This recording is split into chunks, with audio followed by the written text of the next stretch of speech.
is the Emmy Award-winning KTLA Prime News. Good evening. I'm Leila Feinstein. And I'm Evan Miller. Tonight, Story today almost stole the thunder from those results at the polls. It was the sudden resignation of Cuban dictator Fidel Castro. Christina Puig is in Miami, where the largest group of Cuban expatriates lives. The last remaining communist icon of the Cold War has relinquished his power. Fidel Castro announced his resignation on the website of Cuba's state-run newspaper. The United States human rights advocates and proponents of democracy have looked forward to this day for decades. But Cuban expatriates here in the U.S. aren't getting too excited yet. We'd rather see him drop dead and not just resigned.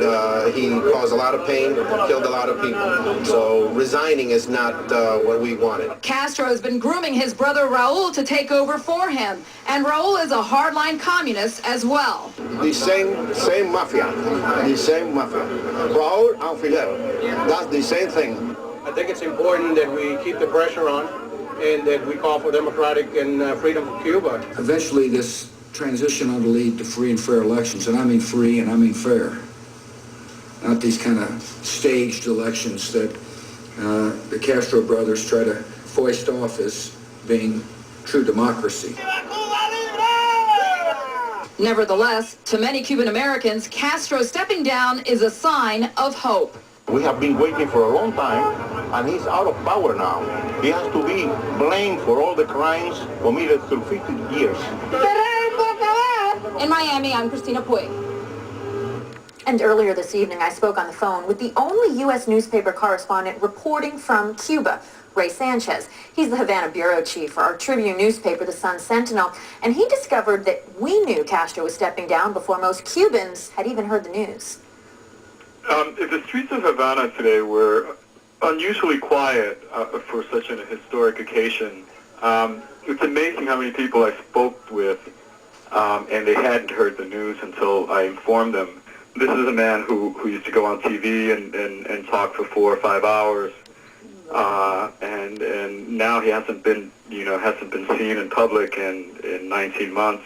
He first posted his resignation on the website for the state-run newspaper. Can people there even access that? You know, few Cubans have access to the internet, and many hadn't heard the news. You know, a huge number of the population, 70% of the population was born after the Cuban Revolution, and most Cubans have known no other leader other than Fidel Castro. This is a man who has survived 10 U.S. presidents and has been at the center of the political scene here for decades now. Now, Castro's brother Raul has been the acting president since Fidel became ill more than a year and a half ago. Raul Castro is 76 and will continue to rule Cuba for the foreseeable future. Now, he'll be confirmed as president when the National Assembly selects a new government on Sunday. Emmett.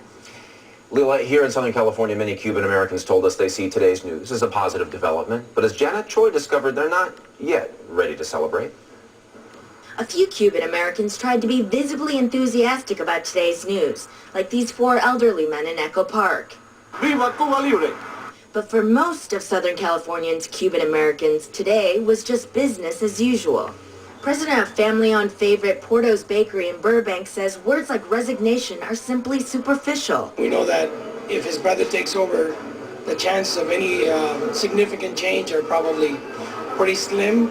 But even in that case, I just think it's great that just we're moving in the right direction. I mean, it's like, you know, there's 2 of them, 1 down basically. Just, you know, it's kind of great. So I think it's good for the Cuban people. Jose Gavinia was only 14 years old when the Gavinia family farm was confiscated by Castro in 1960. He and his family have sworn not to go back to Cuba until Castro is gone. It's not a day to celebrate because Cuba is not free yet. We have to wait for Cuba to be free and people to be able to express themselves, to have open elections, and so we could have a government that will be run by the people, not by just a group of communists. Estela Bueno of Torrance was forced to leave her family behind in Cuba when she was 15 years old in 1961. She was among 14,000 young Cuban children who were sent to the U.S. without their parents to escape Castro's regime between the years of 1960 and 1962. It was known as Operation Pedro Pan.